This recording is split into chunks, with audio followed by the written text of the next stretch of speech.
श्री कृष्णा की अनोखी माया। एक बार सुदामा ने श्री कृष्ण से कहा, मैं आपकी माया के दर्शन करना चाहता हूँ, कैसी होती है, हमें देखना है। श्री कृष्ण ने टालना चाहा, लेकिन सुदामा की जिद पर श्री कृष्ण ने कहा, अच्छा, कभी वक्त आएगा तो बताऊंगा। और फिर एक दिन कृष्ण कहने लगे, सुदामा आओ, गोमती में स्नान करने चलें। दोनों गोमती के तट पर गए, वस्त्र उतारे, दोनों नदी में उतरे। श्री कृष्ण स्नान करके तट पर लौट आए, पीताम्बर पहनने लगे। लेकिन सुदामा ने देखा, कृष्ण तो तट पर चला गया है, मैं एक डुबकी और लगा लेता हूँ। और जैसे ही सुदामा ने डुबकी लगाई, भगवान ने उसे अपनी माया का दर्शन करा दिया। सुदामा को लगा गोमती में बाढ़ आ गई है, वह बहे जा रहे हैं। सुदामा जैसे तैसे घाट के किनारे रुके, घाट पर चढ़े और घूमने लगे। घूमते घूमते गांव के पास आए, वहाँ एक हथिनी ने उनके गले में फूल की माला पहनाई। सुदामा हैरान हुए, लोग इकट्ठे हो गए। लोगों ने कहा, हमारे देश की राजा की मृत्यु हो गई है। हमारा नियम है, राजा की मृत्यु के बाद हथिनी जिस भी व्यक्ति के गले में माला पहना दे, वही हमारा राजा होता है। हथिनी ने आपके गले में माला पहनाई है, इसलिए अब आप हमारे राजा हैं। सुदामा हैरान हुआ, राजा बन गया। एक राजकन्या के साथ उसका विवाह भी हो गया, 2 पुत्र भी पैदा हो गए। एक दिन सुदामा की पत्नी बहुत बीमार पड़ गई। आखिर में वह मर गई। सुदामा दुख से रोने लगा। उसकी पत्नी जो मर गई थी, जिसे वह बहुत चाहता था, सुंदर थी, सुशील थी। लोग इकट्ठे हो गए।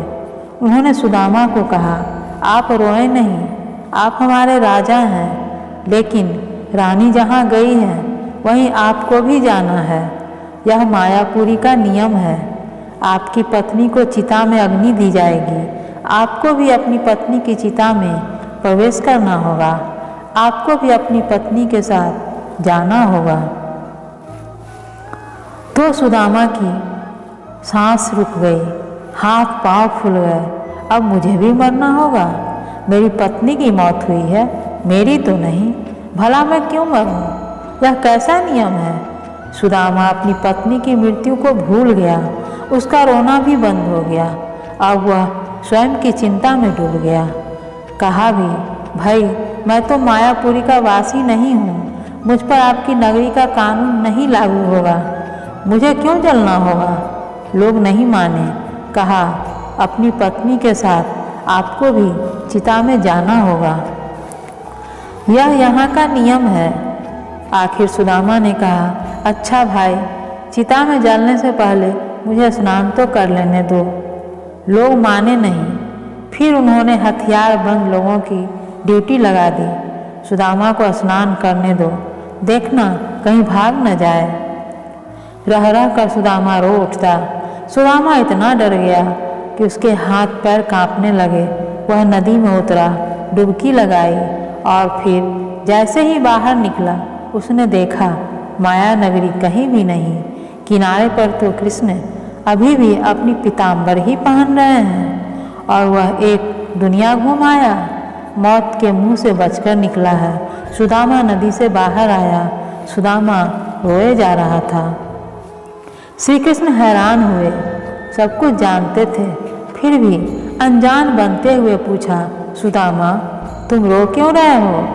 सुदामा ने कहा, कृष्ण, मैंने जो देखा है वह सच था या यह जो मैं देख रहा हूँ? श्री कृष्ण मुस्कुराए, कहे, जो देखा भोगा वह सच नहीं था, भ्रम था, स्वप्न था, माया थी मेरी।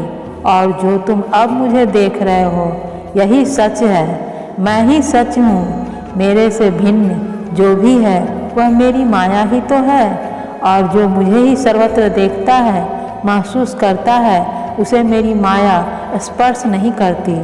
माया स्वयं का विस्मरण है। माया अज्ञान है। माया परमात्मा से भिन्न। माया नर्तकी है, नाचती है, नचाती है, लेकिन जो श्री कृष्ण से जुड़ा है वह नाचता नहीं, भ्रमित नहीं होता, माया से निर्लेप रहता है। वह जान जाता है। सुदामा भी जान गया था। जो जान गया वह श्री कृष्ण से अलग कैसे रह सकता है। जय श्री कृष्ण।